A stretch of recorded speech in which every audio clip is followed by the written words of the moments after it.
19वां बाब। सदूम का गुनाह। और वो दोनों फरिश्ते शाम को सदूम में आए, और लूत सदूम के फाटक पर बैठा था। और लूत उनको देखकर उनके इस्तकबाल के लिए उठा और जमीन तक झुका और कहा, ऐ मेरे खुदावंदो, अपने खादिम के घर तशरीफ ले चलिए और रात भर आराम कीजिए और अपने पांव धोइए और सुबह उठकर अपनी राह लीजिए।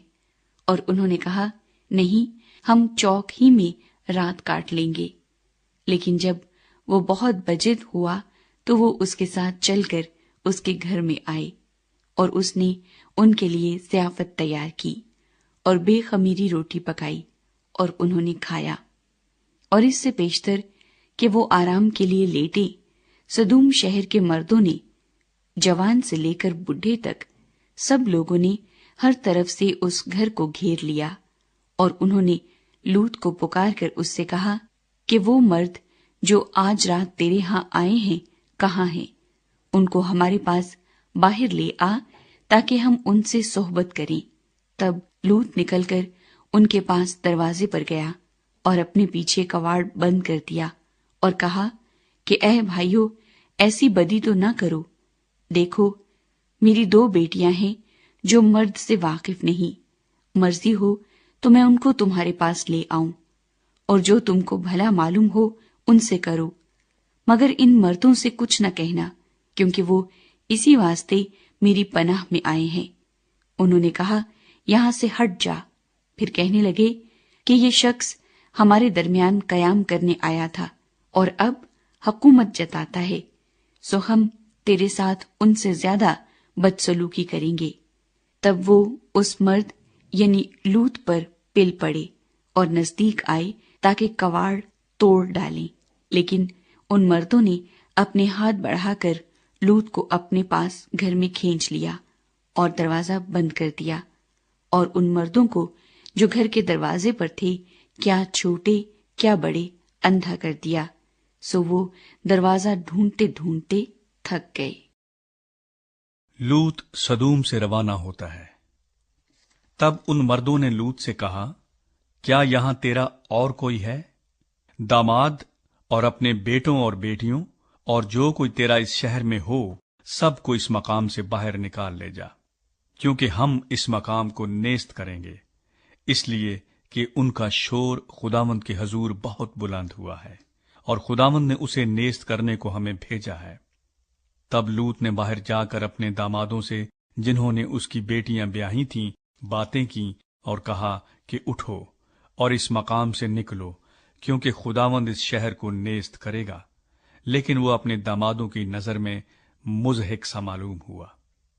जब सुबह हुई तो फरिश्तों ने लूत से जल्दी कराई और कहा कि उठ, अपनी बीवी और अपनी दोनों बेटियों को जो यहां हैं ले जा। ऐसा ना हो कि तू भी इस शहर की बदी में गिरफ्तार होकर हलाक हो जाए। मगर उसने देर लगाई तो उन मर्दों ने उसका और उसकी बीवी और उसकी दोनों बेटियों का हाथ पकड़ा, क्योंकि खुदावंद की मेहरबानी उस पर हुई और उसे निकालकर शहर से बाहर कर दिया। और यूं हुआ कि जब वो उनको बाहर निकाल लाए तो उसने कहा, अपनी जान बचाने को भाग, ना तो पीछे मुड़कर देखना, ना कहीं मैदान में ठहरना। उस पहाड़ को चला जा, ता ना हो कि तू हलाक हो जाए। और लूत ने उनसे कहा कि आए मेरे खुदावंद, ऐसा ना कर।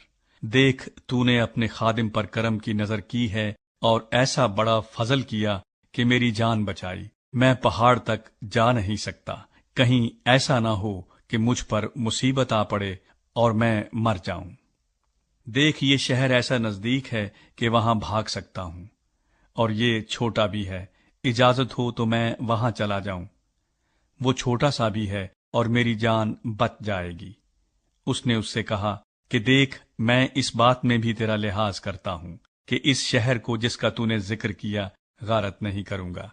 जल्दी कर और वहां चला जा, क्योंकि मैं कुछ नहीं कर सकता जब तक कि तू वहां पहुंच ना जाए। इसीलिए उस शहर का नाम जुगर कहलाया। सदूम और अमूरा की बर्बादी।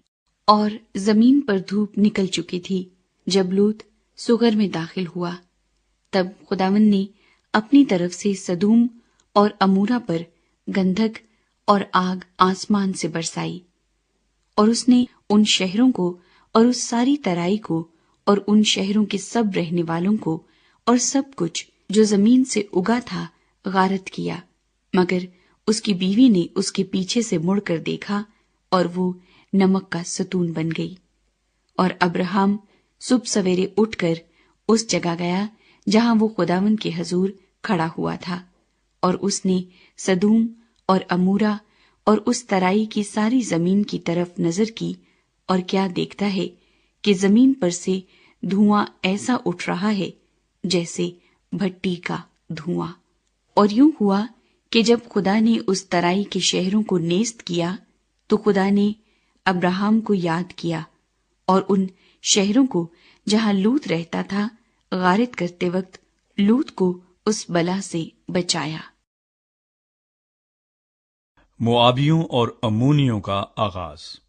اور لوط زگر سے نکل کر پہاڑ پر جا بسا، اور اس کی دونوں بیٹیاں اس کے ساتھ تھیں، کیونکہ اسے زگر میں بستے ڈر لگا، اور وہ اور اس کی دونوں بیٹیاں ایک غار میں رہنے لگے۔ تب پہلوٹی نے چھوٹی سے کہا کہ ہمارا باپ بڈھا ہے، اور زمین پر کوئی مرد نہیں جو دنیا کے دستور کے مطابق ہمارے پاس آئے۔ آؤ ہم اپنے باپ کو مے پلائیں اور اس سے ہم آغوش ہوں، تاکہ اپنے باپ سے نسل باقی رکھیں۔ سو انہوں نے اسی رات اپنے باپ کو مے پلائی، اور پہلوٹی اندر گئی اور اپنے باپ سے ہم آغوش ہوئی، پر اس نے نہ جانا کہ وہ کب لیٹی اور کب اٹھ گئی۔ اور دوسرے روز یوں ہوا کہ پہلوٹی نے چھوٹی سے کہا کہ دیکھ، کل رات کو میں اپنے باپ سے ہم آغوش ہوئی، آؤ آج رات بھی اس کو مے پلائیں، اور تو بھی جا کر اس سے ہم آغوش ہو، تاکہ ہم اپنے باپ سے نسل باقی رکھیں۔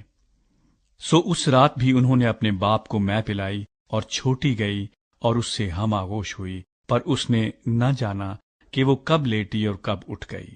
سو لوط کی دونوں بیٹیاں اپنے باپ سے حاملہ ہوئیں، اور بڑی کے ایک بیٹا ہوا، اور اس نے اس کا نام موآب رکھا۔ وہی موآبیوں کا باپ ہے جو اب تک موجود ہیں۔